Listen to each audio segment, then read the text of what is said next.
Hello everyone, welcome to literature दिल से। आज की इस वीडियो में हम डिस्कस करने वाले हैं द प्रिल्यूड के बारे में, जो कि one of the greatest autobiographical poems in English literature written by William Wordsworth.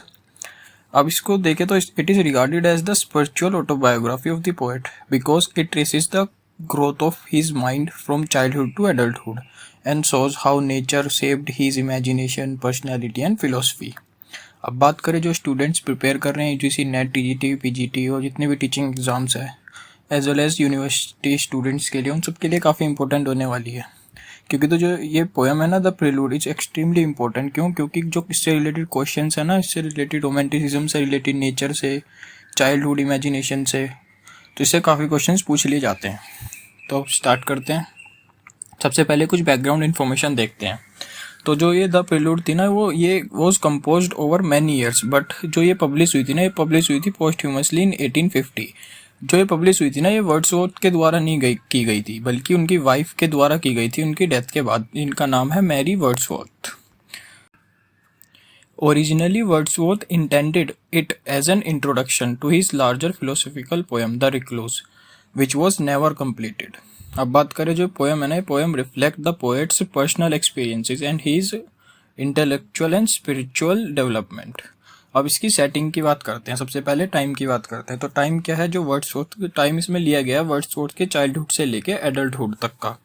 Place की बात करें तो mainly the Lake District, specially its mountains, rivers, lakes and country side.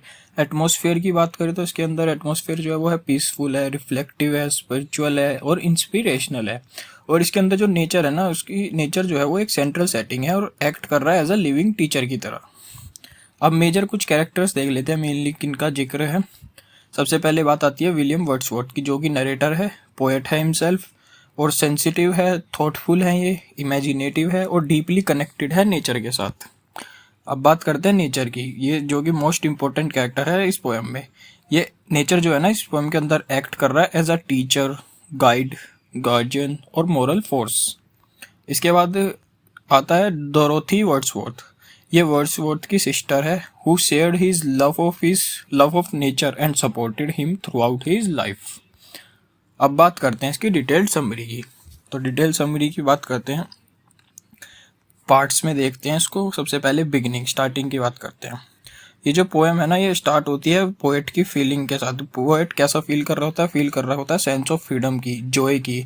वो कब कर रहा था ये फील? वो ये तब कर रहा था after living the city and returning to nature. वो जो है ना, वो बिलीव करता था कि नेचर जो है ना inspires creativity and brings peace to the human mind. उसके बाद आती है चाइल्डहुड एक्सपीरियंसेस की। तो जो वर्ड्सवर्थ होते हैं ना, वो रिकॉल करते हैं अपने चाइल्डहुड एडवेंचर्स को, जैसे कि वो इंजॉय करते थे स्केटिंग को, बोटिंग को, क्लाइंबिंग हिल्स को और रनिंग थ्रू फॉरेस्ट को। अब स्टार्टिंग में एट फर्स्ट नेचर जो था ना, वो a source of excitement and pleasure था। जब वो चाइल्डहुड में थे, उनको नेचर ऐसा लगता था कि नेचर जो है ना, वो एक सोर्स ऑफ एक्साइटमेंट है और प्लेजर है। आगे बात करें तो द बोट स्टीलिंग एपिसोड, इसमें क्या होता है, ये one of the most famous episode था द प्रिल्यूड का। एज अ बॉय वर्ड्सवर्थ जो थे ना, सीक्रेटली एक बोट चुराते हैं, और मतलब चुराते क्या, लेते हैं उसको और rows across a lake. Then suddenly अब क्या होता है, वहाँ पे एक huge mountain seems to rise before him. और अब उनको क्या लगता है, उनको बहुत ज़्यादा डर लगता है और गिल्ट लगता है। और इस एक्सपीरियंस, जो ये एक्सपीरियंस था ना, एक्सपीरियंस टीच उनको कि नेचर जो है ना, वो possesses immense power and commands respect. ये जो एपिसोड था ना, this episode marks a turning point in his understanding of nature. अब बात करते हैं ग्रोथ ऑफ द पोएट की। तो जो एज वर्ड्सवर्थ जो थे ना, जैसे वो मैच्योर होते गए, तो वो रियलाइज करते गए कि नेचर जो है ना is much more then physical beauty. Nature जो है ना, नेचर उस टाइम अब उनके लिए बिकम्स एक टीचर, गाइड, मोरल इन्फ्लुएंस और स्पिरिचुअल कंपेनियन। उनकी जो इमेजिनेशन थी ना, वो develops through continuous interaction with the natural world. Imagination and memory, Wordsworth जो है ना, वो एक्सप्लेन करते हैं कि जो that memories of childhood continue to inspire him throughout life. अब बात करें इमेजिनेशन की, तो इमेजिनेशन जो है ना, वो ट्रांसफॉर्म करती है ऑर्डिनरी एक्सपीरियंसेस को इनटू प्रोफाउंड स्पिरिचुअल इनसाइट्स में। अब लास्ट में कंक्लूजन में आए पोएम के, तो बस यही है कि जो वर्ड्सवर्थ है ना, वो कंक्लूड करते हैं कि जो नेचर है ना, नेचर कैरेक्टर को और उनकी पोइट्री को, दोनों को नेचर ने शेप किया है। वर्ड्सवर्थ लास्ट में बोलते हैं कि nature has shaped both his character and his poetry, और वो बिलीव करते हैं कि a close relationship with nature leads to wisdom, moral strength and inner piece.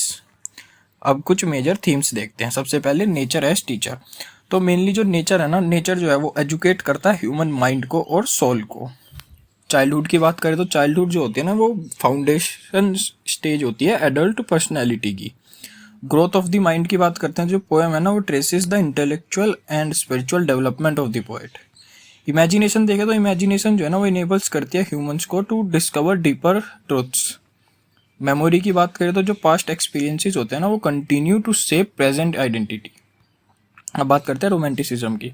ये जो पोएम है ना ये सेलिब्रेट करती है नेचर को, इमोशन को, इंडिविजुअल एक्सपीरियंस को, फ्रीडम को और इमेजिनेशन को।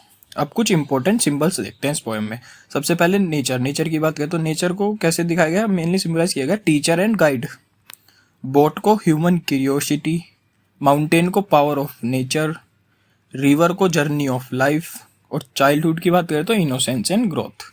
अब कुछ लिटरेरी फीचर्स देखते हैं। ब्लैंक वर्स है, ऑटोबायोग्राफिकल पोइट्री है, ये रोमांटिसिज्म है, पर्सोनिफिकेशन भी देखने को मिलेगा आपको, सिंबोलिज्म भी, इमेजरी, मेडिटेशन एंड एक फिलोसॉफिकल रिफ्लेक्शंस। अब कुछ इंपॉर्टेंट कोटेशंस देखते हैं, ये काफ़ी इंपॉर्टेंट होने वाले हैं, डायरेक्ट एग्जाम्स में पूछ लिए जाते हैं। टीचिंग एग्जाम्स में आपको ये लाइन देगी कि ये कहाँ से ली गई है और किसकी है। सबसे पहले फर्स्ट की बात करें तो fair seed time had my soul. Mainly इसका मीनिंग क्या हुआ, मेनली इसका मीनिंग यही हुआ कि जो चाइल्डहुड है ना, वो childhood is the period when the poet's personality begins to grow. अब सेकंड की बात करते हैं, सेकंड है wisdom and spirit of the universe. इसका मीनिंग यही हुआ कि नेचर जो है ना वो possesses divine wisdom and guides humanity. अब क्रिटिकल अप्रिसिएशन देख लेते हैं।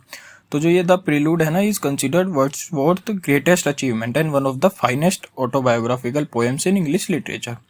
ये ना ये ब्यूटीफुली कंबाइन करती है पर्सनल एक्सपीरियंस को, फिलोसॉफिकल रिफ्लेक्शन को और रोमांटिक आइडियल्स को। ये जो पोएम है ना ये प्रेजेंट करती है नेचर को not merely as scenery but as the greatest educator of the human soul. कुछ एग्जामिनेशन पॉइंट्स देखते हैं। तो ऑथर जैसा बताया William Wordsworth, published 1850 posthumously. Genre की बात करें तो ऑटोबायोग्राफिकल एपिक। फॉर्म की बात करें blank verse. Major episode boat stealing episode. Central idea देखें तो growth of the poet's mind through nature. अब कंक्लूजन पे आते हैं। तो मेनली कंक्लूजन में यही है कि जो द प्रीलूड है ना is much more than an autobiographical poem. Mainly जो स्टोरी है ना, it is a story of how a poet mind is shaped by nature, memory and imagination. और थ्रू हिज मास्टरपीस वर्ड्सवर्थ जो है ना उन्होंने शो किया है कि nature is the greatest teacher and that childhood experiences continue to influence our entire lives, और it remains one of the most significant works of the romantic as. So thank you, बस आज के लिए इतना ही।